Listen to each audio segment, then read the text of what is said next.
Setelah Indonesia merdeka, Denpasar kemudian ditetapkan menjadi pusat pemerintahan Provinsi Bali pada tahun 1958 dan akhirnya resmi menjadi kota madya pada 27 Februari 1992.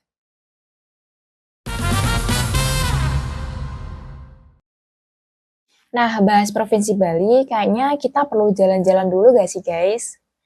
Di Denpasar ini ada beberapa spot wisata yang bisa kita kunjungi nih. Apa aja tuh? Yuk kita bahas bareng-bareng. Yang pertama kita bahas pastinya pantainya dong. Pantai Sanur. Nama Sanur berasal dari kata sa yang bermakna satu atau tunggal dan nur yang bermakna sinar atau cahaya. Sehingga nama pantai ini memiliki arti sinar mistik. Pantai yang berlokasi di Kecamatan Denpasar Selatan, Kota Denpasar ini dulunya merupakan pantai yang sepi pengunjung. Hingga pada tahun 1937, seorang seniman yang berasal dari Belgia datang untuk menggunakan pantai ini sebagai objek lukisannya. Kemudian, dari lukisan tersebut, keindahan pantai ini diketahui oleh banyak orang. Nah, Pantai Sanur ini terkenal dengan pesona matahari terbitnya loh. Ombaknya yang relatif tenang, cocok nih buat kalian yang mau berenang, snorkeling, atau bahkan diving. Selain itu, pantainya punya jalur khusus untuk pejalan kaki atau bersepeda nih. Jadi, kalian bisa kalau cuman mau menikmati pemandangan pantainya aja. Selanjutnya ada museum nih guys, Museum Bajrasandi namanya. Museum ini terletak di lantai 2 Monumen Bersejarah Bajrasandi, berlokasi di Renon, Denpasar. Museum ini didirikan untuk mengabadikan perjuangan rakyat Bali dalam melawan penjajah. Di museum ini ada 33 diorama yang menggambarkan perjalanan masyarakat Bali dari masa prasejarah, kekayaan kerajaan, perjuangan melawan penjajah, peristiwa puputan, hingga upaya mempertahankan kemerdekaan Indonesia. Didirikan oleh arsitek mulai tahun 1987 oleh arsitek bernama Ida Gede, museum ini menyimpan banyak koleksi foto, artefak, dan lukisan rekaman sejarah rakyat Bali. Arsitektur bangunan yang bermakna simbolis membuat bangunan ini tak hanya megah secara fisik tetapi juga kaya akan nilai edukasi. Bentuknya yang menyerupai bajra atau genta dengan 17 gerbang, 8 pilar, dan tinggi 45 meter, melambangkan kemerdekaan Indonesia. Sementara itu, unsur filosofi Hindu tampak pada simbol kura-kura bedawang akupa, naga basuki, dan gunung Mandaragiri. Di bagian atas bangunan, kita bisa nih menikmati area terbuka dengan pemandangan luas dengan lapangan renon dan sekitarnya.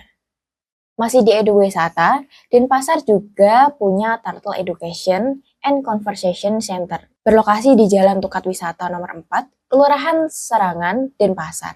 Turtle Conversation and Education Center ini merupakan tempat yang didirikan untuk melindungi dan melestarikan penyu yang terancam punah. Di sini nih guys, kita bisa melihat langsung nih gimana sih siklus hidup penyu dan gimana upaya konservasi dilakukan supaya penyu-penyu ini nggak punah.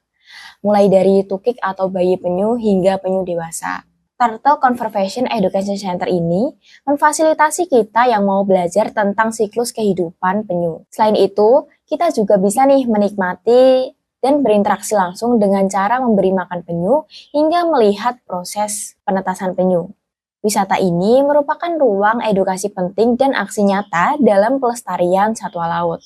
Nah, selanjutnya kita main ke pasar nih, Pasar Bandung. Pasar ini merupakan sebuah pasar tradisional yang termasuk pasar tradisional terbesar di Bali, yang telah menjadi pusat perekonomian sejak awal abad ke-20. Berlokasi di Jalan Sulawesi, Dauh Purikangin, Kecamatan Denpasar Barat, Kota Denpasar. Awalnya, pasar ini berada di sekitar Jalan Gajah Mada, kemudian dipindahkan pada tahun 1907 dan berkembang pesat pada masa kolonial Belanda sebagai pusat perdagangan. Setelah diresmikan kembali pada tahun 1984 oleh Ida Bagus Mantra, Pasar Bandung terus mengalami modernisasi hingga kini lengkap dengan fasilitas seperti eskalator, lift, area bermain anak, serta sistem transaksi non-tunai. Karena beroperasi selama 24 jam. Kita bisa nih ke pasar ini kapan aja.